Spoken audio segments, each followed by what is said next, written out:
बच्चों, कैसे हो तुम लोग। तो रोज का मेरा ये डायलॉग होता है, गुड मॉर्निंग बच्चों, कैसे हो तुम लोग, ठीक ही होगे। और कभी कभी तुम बोर भी हो जाते होगे सुन सुन के, तो ठीक है मैं इसको चेंज करूंगा बाद में, फिलहाल तुम लोग ठीक होगे, मैं ऐसा सोच रहा हूं। तो आज हम लोग कॉलिजन के ऊपर, इलास्टिक कॉलिजन के ऊपर प्रॉब्लम करेंगे। जो हमने अभी तक पढ़ा है हेड ऑन इलास्टिक और ऑब्लिक इलास्टिक, उनके ऊपर आज हम लोग न्यूमेरिकल प्रॉब्लम करेंगे। तो उसके पहले हम लोग कुछ फॉर्मूला याद कर लें, फॉर्मूला को दोहरा लें। तो जैसे हम लोग सबसे पहले वेलोसिटी वाली फॉर्मूला, ये बार बार मैं बोर्ड पे लिखता हूं तो आप इसको ध्यान से सुन लो। हेड ऑन इलास्टिक में कॉलिजन होने के बाद वेलोसिटी कितनी थी दोस्तों, तो m1 minus m2 divided by m1 plus m2 into, अब ये v1 है तो यहां u1 रहेगा, अब प्लस, अब क्या लिखेंगे 2m2 u2, ध्यान दो ये u2, ये u1 है तो यहां u2 और ये यहाँ क्या है v1, फिर पूरे को डिवाइड कर देंगे m1 प्लस m2 से। ठीक इसी तरीके से दोस्तों v2 इक्वल्स टू, अब v2 है तो m2 में से m1 को सब्ट्रैक्ट करेंगे और फिर लिख देंगे m1 plus m2 into u2 plus 2m1 u1 divided by m1 plus m2। ठीक है दोस्तों, मैं बार बार ये फॉर्मूला आपको रिवाइज करवा रहा हूं, यहां u1, यहां u2, यहां u2, यहां u1। इसके अलावा एक fraction of kinetic energy transferred वाला भी था, वो क्या था फॉर्मूला, तो फ्रैक्शन ट्रांसफर याद है ना, प्रोजेक्टाइल से टारगेट को, प्रोजेक्टाइल से टारगेट को, फ्रैक्शन ऑफ के ई। क्या फॉर्मूला था दोस्तों, याद करते हैं, तो 4m1 m2 divided by m1 plus m2 का होल स्क्वायर। ओके बच्चों, ये फॉर्मूला मैंने थोड़ा सा रिकैप किया। इसके अलावे हमने लास्ट लेक्चर में ऑब्लिक कॉलिजन पढ़ा था, उसमें भी घबराने वाली कोई बात नहीं थी। टक्कर के बाद पार्टिकल डाइवर्ज होता था, तो वहां पे क्या होता था कि वहां पे हम लोग मोमेंटम दो एक्सिस के लॉन्ग कंजर्व करवाते थे, एक एक्स एक्सिस के लॉन्ग और एक वाई एक्सिस के लॉन्ग, है ना। लास्ट क्लास में हमने प्रॉब्लम भी किया था उसके ऊपर, फिर याद करो, उसमें भी एक तुमको पॉइंट बताया था मैंने कि एक स्टेशनरी ब्लॉक है जिसका मास m है और दूसरा स्टेशनरी नहीं बल्कि मूविंग ब्लॉक है सेम मास का, वो अगर इससे आके टकराएगा तो टकराने के बाद मैंने कहा था कि अगर ये ऑब्लिक कॉलिजन होगा तो इन दोनों के बीच में जो एंगल θ1 और θ2 बनेगा, तो इसका एंगल ऑफ डाइवर्जेंस होगा θ1 प्लस θ2 और जिसकी वैल्यू होगी 90 डिग्री। ये मैंने तुमको प्रूव किया था। इसके लिए कंडीशन क्या था दोस्तों, कंडीशन ये था कि दोनों का मास आइडेंटिकल होना चाहिए, दोनों में एक मूव कर रहा है, दूसरा क्या है, रेस्ट में है ना दोस्तों। और उसके बाद क्या हो रहा था, कॉलिजन ऑब्लिक होना चाहिए और कॉलिजन इलास्टिक होना चाहिए, कॉलिजन ऑब्लिक होना चाहिए और कॉलिजन इलास्टिक होना चाहिए। इन इलास्टिक तो भी हमने पढ़ा ही नहीं है, आज प्रॉब्लम करने के बाद नेक्स्ट लेक्चर में हम लोग इन इलास्टिक शुरू करेंगे। तो ये सब रिकैप हम लोग के दिमाग में है पहले से। तो आज मैं पहले प्रॉब्लम एक एक करके मैं करता जाऊंगा और आप, तो मैं क्या करूंगा, प्रॉब्लम लिखूंगा बोर्ड पे, आप वीडियो को पॉज करोगे, फिर 3, 4, 5 मिनट ट्राई करोगे और अगर नहीं बनता है तो फिर उसके बाद सॉल्यूशन आप देखोगे जो मैं करूंगा। ओके, तो हर क्वेश्चन को जो मैं भी सॉल्व करूंगा पहले तुम्हें भी एक बार ट्राई करना चाहिए। फॉर्मूला का जितना भी हमने अभी तक थ्योरी पढ़ी है उसको सामने रखते हुए एकदम ईमानदारी से, ऑनेस्टी से आप ट्राई करेंगे। ओके, ठीक है।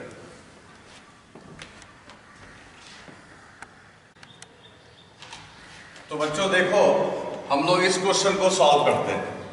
पहले क्वेश्चन क्या कहता है, एक ब्लॉक है m1 2 kg का 4 मीटर पर सेकेंड से ज्यादा है, एक दूसरा ब्लॉक है m2 2 kg का जो रेस्ट में है, उसको जाके ये ऑब्लिक इलास्टिक कॉलिजन करता है। उसके बाद ये दोनों डाइवर्ज होते हैं, एक का एंगल दिया हुआ 60 डिग्री, दूसरे का एंगल नहीं दिया हुआ, ये एंगल भी आपको निकालना है। टकराने के बाद इसकी वेलोसिटी क्या होगी ये भी निकालना है, इसकी वेलोसिटी क्या होगी ये भी आपको निकालना है, v1 v2 और θ1 निकालना है, और ये अज्यूम करते हुए कि कॉलिजन इलास्टिक है। तो मैं यहां क्वेश्चन लिख देता हूं, calculate θ1 v1 v2 after collision. ठीक है, और ये अज्यूम कर लेना है, assume that collision is, तो वीडियो पॉज करो और एक 3 मिनट का समय लो और इसको सॉल्व करो, उसके बाद तुम सॉल्यूशन देखना। मैं तो भी कर दूंगा, लेकिन आप वीडियो पॉज करके पहले एक बार ट्राई करेंगे, ऑनेस्टली सारे लोग ट्राई करेंगे, और ट्राई करने के बाद इसको फिर सॉल्व करके आंसर देंगे। ओके बच्चों, चलो, तो आपने ट्राई कर दिया, अब देखिए इसका सॉल्यूशन। मतलब मेरे हिसाब से 3 में ट्राई कर चुके हो तुम, उसके बाद देखना। तो देखो इसको कैसे हम लोग सॉल्व करेंगे। पहली बात, इन दोनों का मास सेम है और कॉलिजन इलास्टिक है, वो भी ऑब्लिक।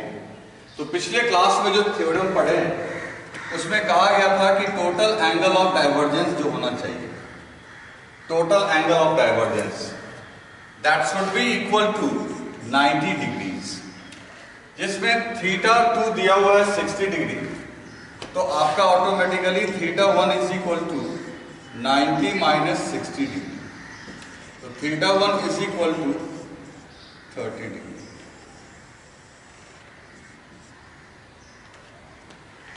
ये आपका एंगल निकल के आ गया, तो ये एंगल निकल के आ गया जो कि θ1 इक्वल टू आपका आ गया 30 डिग्री। तो ये पता चल गया कि टकराने के बाद इसकी एंगल कितनी होगी। सवाल है एक ये तो बहुत आराम से निकल गया, अभी मेरे को v1 और v2 भी चाहिए। तो अब इस प्रॉब्लम के थ्रू भी आपको वो मोमेंटम के कंजर्वेशन वाला सब चीज याद कराते हैं।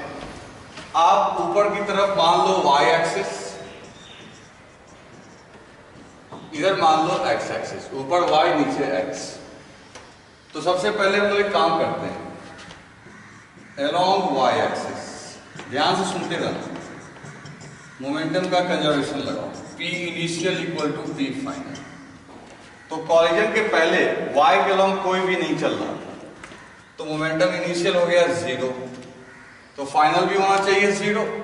अब तुम देख रहे हो इसकी वेलोसिटी इस तरफ है, इसके दो कंपोनेंट टूटेंगे, एक x के लॉन्ग एक y के लॉन्ग, x के साथ θ1 एंगल बना रहा है तो इसका y के लॉन्ग पॉजिटिव, तो हम लोग लिख देंगे यहाँ पे m1 v1, और ये θ1 हमने यहाँ निकाल लिया है 30 डिग्री, तो इसको पुट कर देंगे वहां पे sin 30 डिग्री।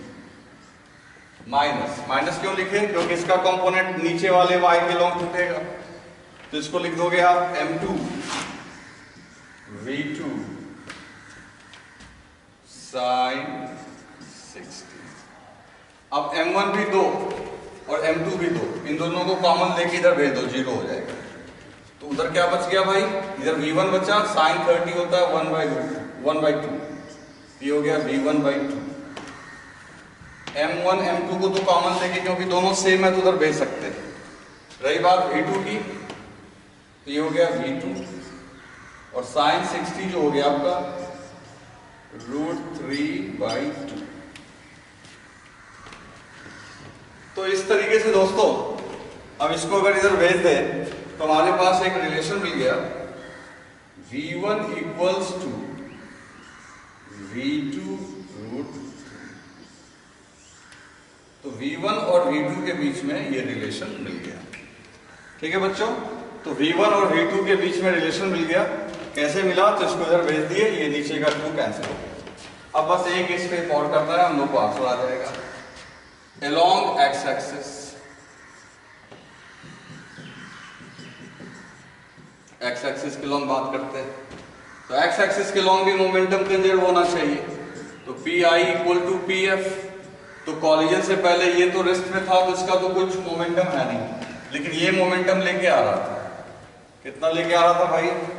तो m1u प्लस 0, वो तो चल नहीं रहा है। दूसरा,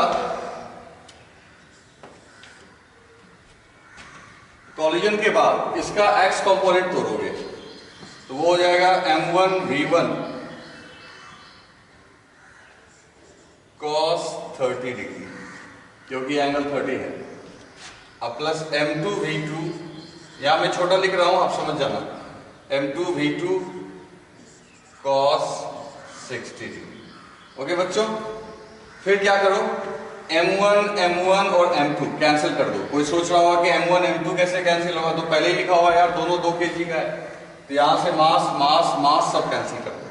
इधर क्या बचा, u का वैल्यू कितना है 4, यहां बचा v1, तो v1 की जगह v1 और cos 30 हो गया आपका 1/2, सॉरी cos 30 होता है √3/2। ओके, फिर उसके बाद आ जाओ, यहां क्या बच रहा है v2, और ये क्या है cos 60, ये हो गया v2 और cos 60 होता है 1/2, तो v2/2। अब देखो दोस्तों, यहां v1 की जगह लिख सकते हैं हम लोग v2√3, तो 4 = v2√3, तो v2√3 के जगह हो गया ये आपका v2 × 3/2 प्लस v2/2। Okay, after solving all this, 4 = 2v2, hence v2 = 2 metre per second. दोस्तों v2 आ गया 2 मीटर पर सेकेंड, तो v1 कितना आ जाएगा, तो v1 = v√3, तो automatically v1 = 2√3 metre per second. ये आपका आंसर आ गया, v2 2 metre per second, v1 2√3 metre per second, और थीटा में जो निकल के आ गया है वो आ गया आपका 30। ओके बच्चों, इसको राइट डाउन करो। ठीक,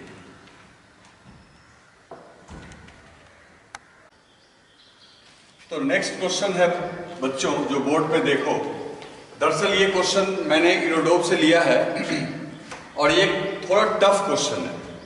टफ इन द सेंस ये जेई एडवांस में आ सकता है, जेई मेन में आ सकता है, नीट में इसका आने का थोड़ा चांस कम है, थोड़ा इसमें कैलकुलेशन ज्यादा है, लेकिन ये लर्निंग प्रॉब्लम है, नीट में नहीं आएगा इसका मतलब नीट वाले विद्यार्थी नहीं देखेंगे ऐसा नहीं है, क्योंकि क्वेश्चंस देखने से, अब ये एक बड़ा क्वेश्चन है जिसके छोटे पार्ट्स तो आपसे एग्जाम में पूछे ही जा सकते हैं, और ऐसे पूरा का पूरा ये जेई एडवांस में आ सकता है, तो इन क्वेश्चन से आपको सीखने को बहुत कुछ मिलेगा। ठीक है, तो सभी विद्यार्थी, सारे स्टूडेंट्स, सभी बच्चे ध्यान से इसका एक बार खुद आप ट्राई भी करेंगे, और जब अगर आपसे नहीं बनता है तो फिर मैं इसको भी सॉल्व करूंगा। तो मैं एक काम करता हूं, पहले आपको इस प्रॉब्लम को समझाता हूं कि ये प्रॉब्लम है क्या। तो देखो, ये सिर्फ ऐसा नहीं कि ये क्वेश्चन बड़ा है, काफी कॉन्सेप्ट है, तभी मैंने इसको सेलेक्ट किया है आपको बताने के लिए। तो देखिए क्या क्वेश्चन क्या है।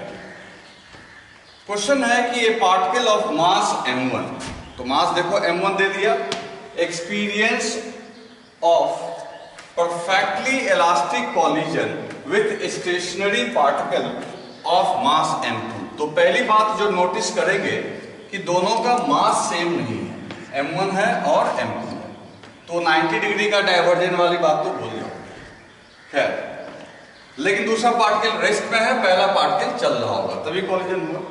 फिर कहता है what fraction of kinetic energy does the striking particle, कितना फ्रैक्शन, फ्रैक्शन मैंने आपको पहले ही बताया, तो कितना फ्रैक्शन काइनेटिक एनर्जी, स्ट्राइकिंग मतलब जो पार्टिकल आ रहा है वो लूज करेगा if it recoils at right angle to original motion direction. अब देखो कितना टफ कर दिया यहां पे आके। अब ये शब्द है रिकॉइल, तो मैं क्या करता हूं, एक डायग्राम बनाऊंगा, तब आपको ये क्वेश्चन अच्छे से समझ में आएगा। तो देखो ये रहा मास m1, क्वेश्चन के हिसाब से चलते हैं। सॉल्व तुमको करना है, मैं क्वेश्चन समझा रहा हूं, सॉल्व तुमको करना है, वीडियो पॉज करके सॉल्व करोगे। मास m1 है, वेलोसिटी u है। अब ये जा रहा है, ये m2 आपका रेस्ट में है। फिर क्या होता है, टक्कर होने के बाद, अब ये ऑब्लिक है, ऑब्लिक हो गए, कैसे समझ में आ गया आपको? तो लिखा होगा राइट एंगल। देखो देखो इसका क्या मतलब है, ये m2 से जब टकराया तो m2 कहां गया इसकी बात चिंता छोड़ दो, लेकिन m1 के बारे में दे रखा है कि m1 जो है अपने ओरिजिनल डायरेक्शन से, मतलब ये है ओरिजिनल डायरेक्शन m1 का जाने का, उससे राइट एंगल यानी 90 डिग्री का एंगल पे ये रिकॉइल का मतलब चला जाना। तो मान लो ये v1 वेलोसिटी से टक्कर के बाद v1 वेलोसिटी से इधर चला गया, तो स्वाभाविक है m1 तो इधर चला गया v1 से, मान लेते हैं 90 डिग्री पे। हालांकि दिया हुआ नहीं, ये 90 डिग्री दिया हुआ, लेकिन v1 वगैरह नहीं दिया हुआ, ना v1 दिया है ना u दिया है, केवल m1 m2 दिया है। तो पूछ रहा है, तो एक तो पहले आपको ये गेस करना होगा कि m2 किधर जाएगा, आप ही गेस करो। m2 जाएगा तो m2 को कुछ काइनेटिक एनर्जी मिलेगी, वो कहां से आई? तो m1 के पास से आई। तो आपको वो फ्रैक्शन निकालना है कि कितना ट्रांसफर हुआ, तो m2 को जो मिला हुआ है वो तो m1 से ही मिला है, तो m2 के काइनेटिक एनर्जी में से m1 के इनिशियल से डिवाइड करना होगा, तो आपको फ्रैक्शन निकल जाएगा। इससे ज्यादा मैं समझाऊंगा तो ये क्वेश्चन का आंसर ही हो जाएगा, तो मैं इससे ज्यादा नहीं समझाने वाला आपको, आप खुद दिमाग लगाओ। फिर तुम कहोगे कि सर फ्रैक्शन के लिए जो आपने फॉर्मूला बताया था, मैं सब कंफ्यूजन को याद रख रहा हूं, 4m1 m2 upon m1 plus m2 का होल स्क्वायर लगा दे। नहीं लगा सकते, ये तो लगा सकते हैं हेड ऑन इलास्टिक के लिए, ये इलास्टिक तो है लेकिन हेड ऑन नहीं है, ये ऑब्लिक है। यहाँ कुछ और आपको सोचना होगा। क्या सोचना होगा? पहले आप दिमाग लगाओ, 10 मिनट लगाना, 10 मिनट्स कम से कम, क्योंकि केवल छोटा छोटा क्वेश्चन लोग करवा देते हैं, है ना, क्वेश्चन बच्चों को खुश करने के लिए, ये कर दो वो कर दो, लेकिन इससे हम लोग का ना थॉट प्रोसेस डेवलप नहीं होगा। थॉट प्रोसेस डेवलप करने के लिए आपको ऐसा प्रॉब्लम करना होगा जहां बहुत सारी चीजों को जोड़ना आता है ना, तो इससे हम लोग का दिमाग डेवलप होगा।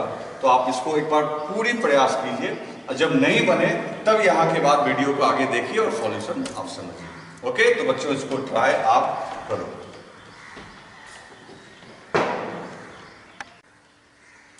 तो देखो बच्चों, आपने एक बार ट्राई कर लिया होगा, अब हम लोग इसका आंसर देखते हैं। तो क्वेश्चन में लिखा हुआ है कि m1 आपका u वेलोसिटी से आ रहा है, ये रह गया आपका m2 रेस्ट में, फिर दोनों के बीच टक्कर हुई, टक्कर के बाद ये सीधा ऊपर चला गया, मान लो v1 वेलोसिटी से m1। अब पहले तो ये सोचो कि वो अगर ऊपर चला गया 90 डिग्री के एंगल पे, इसको किधर जाना चाहिए? सोचते हैं क्या क्या हो सकता है। देखो, कोई भी कॉलिजन है, मोमेंटम तो कंजर्व करवाना ही पड़ेगा। तो पहले इनिशियली सिस्टम का मोमेंटम था x के लॉन्ग, तो फाइनली भी नेट मोमेंटम होना चाहिए x के लॉन्ग। y के लॉन्ग कोई मोमेंटम नहीं था, तो y के लॉन्ग कैंसिल होना चाहिए।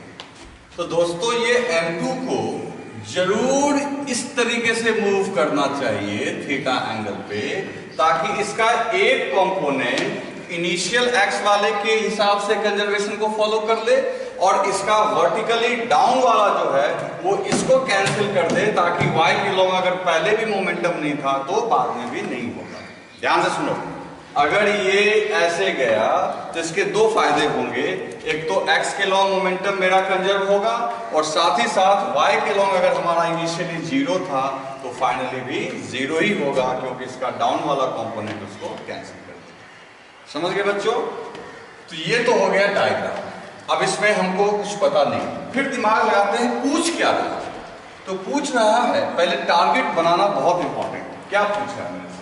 तो पूछ क्या रहा? फ्रैक्शन ऑफ के ट्रांसफर। तो आपको मैंने पहले ही बोला है कि ये हो गया प्रोजेक्टाइल, ये हो गया टारगेट। टारगेट को टकराने के बाद जो भी काइनेटिक एनर्जी मिली, कितनी मिली? तो ½ m2 v2 स्क्वायर।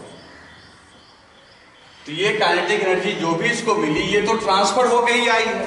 तो जो ट्रांसफर होके काइनेटिक एनर्जी इस टारगेट के पास इस प्रोजेक्टाइल से आई है, उसको प्रोजेक्टाइल यानी जो आने वाला बॉडी है उसके इनिशियल से डिवाइड करें।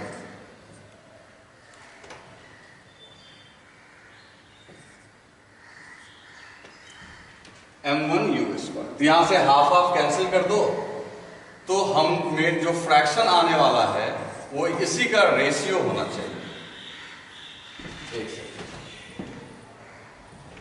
वो इसका रेशियो होना चाहिए m2v2² अपॉन m1u²। अब ये रहा तुम्हारा टारगेट, इस पे फोकस रखो कि अल्टीमेटली मेरे को ये रेशियो निकालना है। अगर ये हेड ऑन इलास्टिक होता, ये ऑब्लिक है, अगर इलास्टिक होता तब तो सीधा फ्रैक्शन का formula 4m1m2 upon m1 plus m2 का होल स्क्वायर लगा देते, लेकिन चूंकि ऑब्लिक है तो नहीं लगा सकते, यहाँ नया निकालना पड़ेगा। तो मेरे को ये चाहिए। अब यही से तुम्हारे दिमाग में स्ट्राइक करना चाहिए कि फाइनल एक्सप्रेशन में v2 को रख सकते हैं, u को रख सकते हैं, लेकिन v1 को उड़ाना पड़ेगा। अब सबका दिमाग लगाते हैं, और थीटा भी मेरे को नहीं चाहिए। तो यही सब आपको टेक्निक है इसको प्रॉब्लम को सॉल्व करने के लिए। तो इसके लिए कुछ ज्यादा डरो मत, आप सीधा सीधा पहले इक्वेशन लिखना चालू करें। along x एक्सिस, सबसे पहले x एक्सिस के लॉन्ग, तो x एक्सिस के लॉन्ग मोमेंटम का कंजर्वेशन। पहले सिर्फ यही चल रहा था m1u1, ये चल नहीं रहा है, और बाद में ये तो y के लॉन्ग चला गया, तो इसका कोई कंपोनेंट x के लॉन्ग आएगा नहीं। x के लॉन्ग सिर्फ इसका दो कंपोनेंट आएगा, एक इधर x के लॉन्ग आएगा और एक y के लॉन्ग आएगा। तो x के लॉन्ग सिर्फ इसी का कंपोनेंट आएगा, इसका इसलिए नहीं आएगा क्योंकि ये 90 डिग्री का एंगल बना रहा है। तो m1u1 equal to m2v2 cos, ये हो गया इक्वेशन 1। समझ गए दोस्तों? इसका क्यों नहीं आया? क्योंकि ये 90 डिग्री का एंगल बना रहा है। Along y एक्सिस, y के लॉन्ग चलो, तो y के लॉन्ग देखो दोस्तों, y के लॉन्ग इनिशियली कोई मोमेंटम नहीं था, तो फाइनली भी नहीं होना चाहिए। तो कैसे फाइनली कैसे क्या होगा? तो इनिशियल का तो लिख दो 0, अब फाइनली ये पूरा का पूरा y के लॉन्ग जाना है, तो सीधा लिख दो m1v1। कोई पूछे कैसे करना, पूरा y के लॉन्ग जाना, तो फिर काय को कंपोनेंट तोड़ेंगे, तो m1v1। रही बात इसकी, तो ये एंगल अगर थीटा बना रहा है तो y के लॉन्ग हो जाएगा ये माइनस m2v2 साइन थीटा। ठीक है बच्चों? अब इसको इधर ले आओ और माइनस माइनस माइनस माइनस को प्लस कर दो, तो ये हो जाएगा m1v1 equal to m2v2 sine theta. अब मेरे को अपना टारगेट नजर आता है, टारगेट में फाइनली हमको थीटा बेटा नहीं चाहिए, तो थीटा को यहां उड़ा सकते हैं। कैसे उड़ा सकते हैं? ये जो दो इक्वेशन आया 1 और 2, 1 और 2 को स्क्वायर कर दो, LHS को भी, RHS को भी, LHS को भी, RHS को, और फिर दोनों को ऐड कर दो। तो इसके LHS में देखो क्या है, ये हो जाएगा m1² u1²। इसके LHS में क्या है, m1² v1²। ओके, इसके RHS में क्या है, m2² v2² cos square theta plus m2² v2² sine square theta. अब तो तुम समझ ही रहे हो, इसमें m2² v2² m2² v2² को कॉमन ले लो, तो कॉमन ले लोगे तो cos square theta plus sine square theta, ये आपका हो जाएगा 1। तो इधर देखो क्या होगा,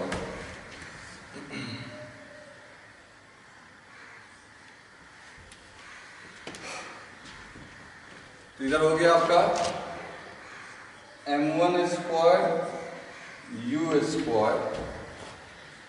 m1² v1² equal to m2² v2²। अब एक काम करते हैं, यहां से दोस्तों m1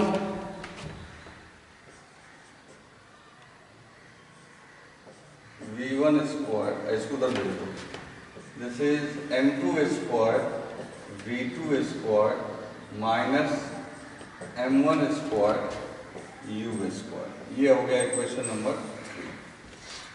चलो यहां तक तो पहुंच गए, कुछ हम लोग उस दिशा में बढ़ रहे हैं, यहां तक पहुंच गया। ठीक है दोस्तों, तो ये आप राइट डाउन कर लो, मैं उधर थोड़ा मिटाऊंगा, बहुत छोटा पड़ रहा है। तो यहां तक हमने लिख लिया इक्वेशन नंबर 3। इक्वेशन नंबर 3 आ गया क्या हमारा, M1 square V1 square equal to M2 square V2 square minus M1 square U square. ठीक है दोस्तों, चलो आगे बढ़ते हैं। लिख लिया होगा आपने एक बार, अब मैं इसको रब कर रहा हूं।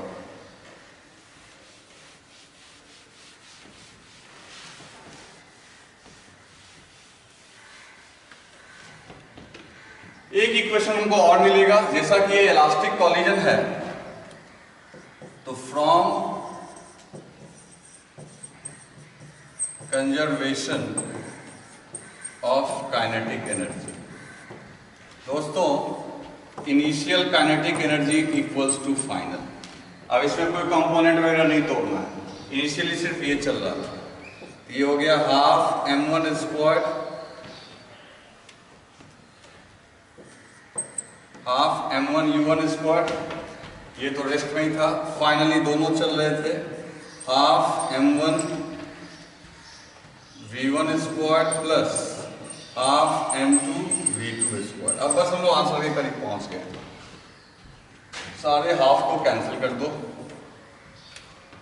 अब देखो इधर यहाँ क्या करना है आपको। अब ये M1 U1 स्क्वायर है, ये M1 V स्क्वायर है। अब पूरे इक्वेशन को एक काम करो, M1 से मल्टीप्लाई करो पूरे इक्वेशन को। M1 है तो यहाँ M1 स्क्वायर हो जाएगा, यहाँ भी M1 स्क्वायर हो जाएगा और यहाँ हो जाएगा M1 M2। ऐसा मैं क्यों कर रहा हूं पता चल जाएगा तुम्हें।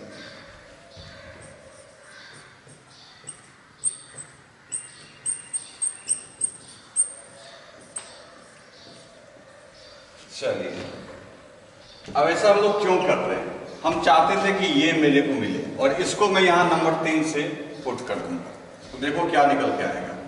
तो इसको जब हम लोग यहां से पुट करेंगे, तो ये आएगा M1 square U square equals to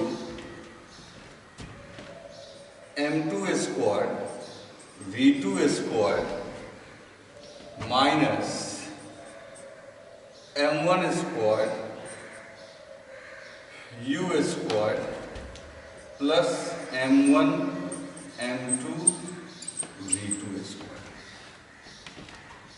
okay बच्चों, तो ये हमारा यहां तक आ गया। हमने क्या किया यहाँ पे, पहले तो M1 से मल्टीप्लाई कर दिया, तो M1 से मल्टीप्लाई करने में मेरे को ये मिल गया, और उसके बाद जो मैंने इक्वेशन नंबर 3 में M1 स्क्वायर V1 स्क्वायर निकाला था उसको यहाँ पे आके प्लेस कर दिया। अब क्या करना है, बस रीअरेंज कर लेना है। कैसे रीअरेंज करेंगे, तो सबसे पहली बात है कि इसको हम लोग इधर लेके आ जाएंगे। और फिर देखो, अब मैं इसको मिटा रहा हूं, ये आप लिख चुके होंगे।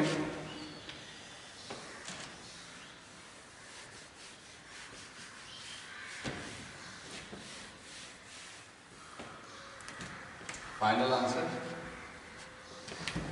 तो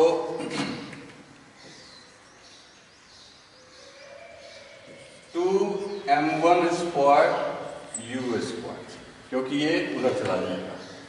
और इधर क्या करना दोस्त, इधर क्या करना है तुमको, इधर एक काम करो, M2 square V2 square M1 M2 V2 square. तो एक काम करो, तुम M2 प्लस M1 और M2 V2 स्क्वायर को कॉमन करो। ओके दोस्तों, अब बहुत सिंपल है, बहुत सिंपल तो नहीं है, तुमको लगा होगा कि बहुत कैलकुलेशन करना पड़ा, लेकिन कोई बात नहीं। इसको हम लोग क्या कर सकते हैं, इसको हम लोग लिख सकते हैं 2M1 into M1 U square, और इधर से इसको ले आओ और यहाँ लाने दो इधर M2 plus M1 into M2 V2 square.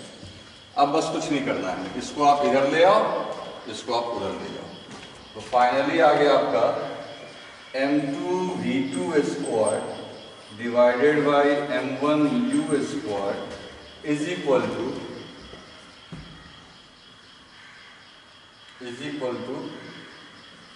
2M1 upon M1 plus और याद करो यही हमारा टारगेट था फ्रैक्शन, और यही हमारा वही टारगेट है, और ये फ्रैक्शन आंसर निकल के आ गया।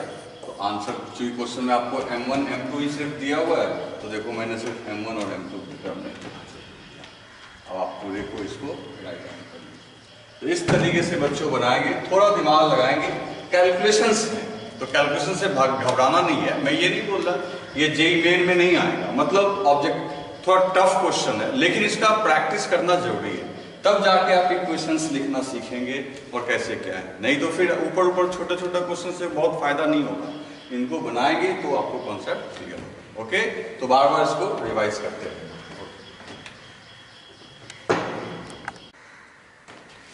तो बच्चों यहाँ पे हम लोग इस नेक्स्ट क्वेश्चन को देखते हैं। इसमें क्या कहता है कि पार्टिकल 1 एक्सपीरियंसेस, ये भी यूरोडो का क्वेश्चन है, थोड़ा टफ है लेकिन हम लोग को सीखना है। तब इसके बाद मैं ये एक्सरसाइज दूंगा, जैसे मैं क्लास में डीबीपी दिया करता था वैसे ही मैं एक्सरसाइज दूंगा, तो उसमें आपको एग्जामिनेशन के लेवल के लायक क्वेश्चन, ये थोड़ा टफ है क्योंकि इसमें मैं आपको सिखाना चाहता हूँ। लर्न करोगे तो एकदम आसान क्वेश्चन से लर्निंग तो होती नहीं है, थोड़ी टफ क्वेश्चन तो चाहिए, तो उस टाइप का ही ये भी है। तो देखो यहाँ क्या बोलता है, A particle 1 experiences a perfectly elastic collision है, ध्यान देना, with stationary particle 2, ठीक है। अब दोनों पार्टिकल अलग अलग है, कैसे ये पता चला मेरे को, क्योंकि आगे लिख रहा है determine there mass ratio if the particle fly apart symmetrically, ये वर्ड बहुत इंपॉर्टेंट है यहाँ पे, symmetrically relative to initial motion direction of particle 1 with the angle of divergence 60 degree. तो पहले मैं क्वेश्चन समझा देता हूँ, फिर ठीक उसी तरीके से वीडियो आप पॉज करोगे और सॉल्व करोगे, और नहीं तो फिर मैं भी सॉल्व तो कर ही दूंगा, उसके बाद आप 10 मिनट टाइम दोगे इसके ऊपर। तो देखो मैं एक बार डायग्राम बना के थोड़ा दिखाता हूँ। मान लो ये M1 है, इसकी वेलोसिटी मान लो u, अब ये आके इस M2 से स्ट्राइक करता है, फिर लिखा हुआ है कि ये दोनों फ्लाई अपार्ट होता है, ऑब्लिक कॉलिजन, क्योंकि डाइवर्जेंस की बात करता है। और ये टोटल डाइवर्जेंस जो है 90 का नहीं है बच्चों, 90 का तो तब होता जब दोनों का मास सेम होता है, तो ये टोटल डाइवर्जेंस है 60 डिग्री। पहली बात मैंने आपको की पॉइंट बता दिया, ये टोटल एंगल यानी θ1 और θ2 का जो टोटल सम है वो 60 डिग्री है। और साथ ही साथ सिमेट्रिकली का मतलब ये होता है बच्चों कि θ1 और θ2 का वैल्यू सेम होना चाहिए, मतलब कि यहाँ पे आपको एग्जामिनर ने बता दिया कि ये दोनों 30-30 डिग्री के एंगल पे, वो भी इनिशियल डायरेक्शन से 30-30 डिग्री के एंगल पे ये आपका फ्लाई किया है। तो 30-30 डिग्री पे फ्लाई किया है, तो आपको इसके मास का रेशियो निकालना है। समझ गए बच्चों? तो ये कोई बहुत मुश्किल नहीं है, आपको इसके मास का रेशियो निकालना है। निश्चित तौर पे ये यानी कि आपको क्या टारगेट पूछ रहा है, टारगेट आपको पूछ रहा है M1/M2, ये आपका टारगेट है। तो आप इसको वीडियो पॉज करके एक बार सॉल्व करने का ट्राई कीजिए, और मैंने लगभग सारी चीजें लिख दी है। ओके, तो वीडियो पॉज कीजिए और इसको आप सॉल्व कीजिए। ठीक है बच्चों, ट्राई कर लिया होगा आपने। अब अगर आपने ट्राई कर लिया है, सॉल्व कर लिया है, तो अब आप मैच करवाओ, और जिनसे नहीं हुआ वो सीखो कि क्या होने वाला है इसमें। देखो दोस्तों, ये रहा आपका मास M1, अब इसकी वेलोसिटी u मान लेते हैं। ये दूसरा पार्टिकल है M2 जो कि रेस्ट में है, इससे स्ट्राइक किया, स्ट्राइक करने के बाद ये v1 वेलोसिटी से चला गया, ये स्ट्राइक करने के बाद इधर v2 से चला गया। वी डोंट नो कितना कितना है, ये कोई बात नहीं, मान लेंगे। एक बात की पक्की जानकारी है, ये भी 30 डिग्री, ये भी 30 डिग्री, क्योंकि टोटल डाइवर्जेंस है 60 डिग्री, और उसमें कहा सिमेट्रिकली, तो सिमेट्रिकली का मतलब ही है कि उस एंगल का बंटवारा दोनों में सेम कर दो। अब इक्वेशन लिखना है, टारगेट फिर अपना इधर टारगेट लिख लो। टारगेट क्या है, तो टारगेट है M1/M2 का वैल्यू निकालना, और कितना आसान है दोस्तों। तो सबसे पहले along x एक्सिस या along y एक्सिस, जो लिखना लिख लो। तो along y एक्सिस, y के along initial momentum equal to final momentum. Initially y के along कुछ नहीं था, नथिंग, कोई मोमेंटम नहीं था, तो फाइनली भी नहीं होना चाहिए। तो इनिशियल है 0 तो फाइनल भी 0। तो इसका लेकिन y टकराने के बाद देखो इसका कंपोनेंट पॉजिटिव y में टूटेगा, इसका नेगेटिव y में, तो वो हो जाएगा आपका m1 v1 sin 30, उसका डाउनवर्ड डायरेक्शन में माइनस m2 v2 sin 30। अब देखो ये कितना आराम से आ गया। फिर इसको इधर ले आओ, sin 30 sin 30 कॉमन लेके कैंसिल कर दो, तो यहाँ से देखो क्या निकल के आ गया। एक अच्छी बात हमें समझ में आ रही है कि यहाँ पे m1 v1 equals to m2 v2, ये y से हमें फायदा होगा। एलोंग x लिख लो, तो एलोंग x की बात करो, एलोंग x एक्सिस, x के एलोंग देखो इनिशियली ये चल रहा था बच्चों, तो m1 u प्लस 0, ये तो रेस्ट में है, इसका मोमेंटम 0। देखो कितनी बार हम लोग बार बार यूज कर रहे हैं, तो इससे तुम्हें जो थ्योरी पढ़े उसको लगाने में बहुत आसानी होगी। इसका कंपोनेंट x के एलोंग, तो बच्चों ये हो जाएगा m1 v1, अब ये cos 30 तुम जानते हो √3/2, इसका हो जाएगा m2 v2 cos 30, वो भी cos 30 ही बनाएगा, तो हो जाएगा m2 v2 cos 30 जानते हो √3/2। चलो बच्चों अब देखो उसके पहले हमने प्रूव कर रखा है m1 v1 equal to m2 v2, तो यहाँ m1 v1 है, यहाँ m2 v2 है, तो इस m2 v2 को हम लोग चाहें तो लिख सकते हैं m1 v1। तो इससे क्या होगा कि हमें वेरिएबल्स की संख्या घट जाएगी। तो क्या हो गया हमारा ये m1 u1, और इसको अगर हम लोग लिख देंगे तो ये हो जाएगा 2m1 v1 इंटू √3/2। ध्यान से बच्चों किसी को कंफ्यूजन नहीं होना चाहिए, मैंने क्या किया m1 v1 यहाँ तो है ही, और यहाँ वाले m2 v2 की जगह भी m1 v1 कर दिया, तो m1 v1 √3/2, m1 v1 √3/2, तो 2m1 v1 √3/2, यहाँ से 2 कट गया बच्चों, है ना। अब यहाँ से और क्या कटेगा, m1 कट जाएगा, तो एक बहुत अच्छी जानकारी निकल के आ गई, u इक्वल्स टू v1 √3। चलो आगे बढ़ते हैं। अब ये इलास्टिक कॉलिजन है, तो एक इक्वेशन और लिखने का हम लोग के पास राइट है, initial kinetic energy equals to final kinetic energy, ठीक है। तो half m1 u square plus half m1 v1 square plus half m2 v2 square. Okay बच्चों, अब देखो यहां से क्या क्या करेंगे हम लोग, हाफ कैंसिल हो गया, हाफ कैंसिल हो गया, हाफ कैंसिल हो गया, तो हाफ हाफ सब कैंसिल हो गया। ओके, अब एक काम करो, u1 के जगह तुम पुट कर दो v1 √3, ये हो जाएगा m1, और ये पुट करोगे तो दोस्तों v1 √3 का whole square, and this is as it is m1 v1 square plus m2। अब दोस्तों एक दिमाग लगाओ, यहां जो m2 v2 equal to m1 v1 आया है, मैं यहां लिख सकता हूं v2 बराबर मैं चाहूं तो लिख सकता हूं m1 v1 divided by m2, ये मैं आराम से कर सकता हूं। तो मैंने वो कर लिया यहां पे, ये कर लिया यहां पे। तो अब देखो v2 की जगह क्या लिखेंगे, m1 square v1 square divided by m2 का स्क्वायर। अब देखो अपने आप सब कुछ हो जाएगा, सब कुछ कैंसिल होने वाला है। पहली बात m1 कैंसिल, ओके, एक m1 का पावर कैंसिल, यहां से m2 का भी पावर कैंसिल। तो अब यहां अच्छा एक बात और देखो, यहां भी v1 स्क्वायर होगा, यहां भी v1 स्क्वायर होगा, यहां भी v1 स्क्वायर कैंसिल, तो यहां क्या बच गया √3 का स्क्वायर, तो √3 के स्क्वायर को लिख सकते हैं 3, v1 कट गया ना बच्चों, v1 स्क्वायर कट गया, तो सिर्फ बचा वहां √3 का स्क्वायर, जिसको हम लोग लिख देंगे 3। अब ये v1 स्क्वायर भी कट गया है, इसका m1 भी कट गया, तो यहां बचा 1 प्लस, अब यहां देखो सिर्फ m1 का पावर कटा है, तो बचा क्या ऊपर में m1, नीचे में ये v1 कट ही चुका, सब ये सारा v1 कट चुका है, नीचे में क्या बचा, नीचे में ये m2 से इसका पावर कटा था, तो नीचे बचा है m2। तो देखो क्या हो गया ये, तो 3 equals to 1 plus m1 by m2, hence m1 by m2 और 1 को उधर भेज दो इक्वल्स टू 2। तो दोस्तों यही हमारा टारगेट था, मास का रेशियो, जो कि निकल के आया 2। तो आप यहाँ ढंग से देख लेना कि यहाँ क्या कैलकुलेशन किया हुआ है, ये आंसर हमारा आ गया।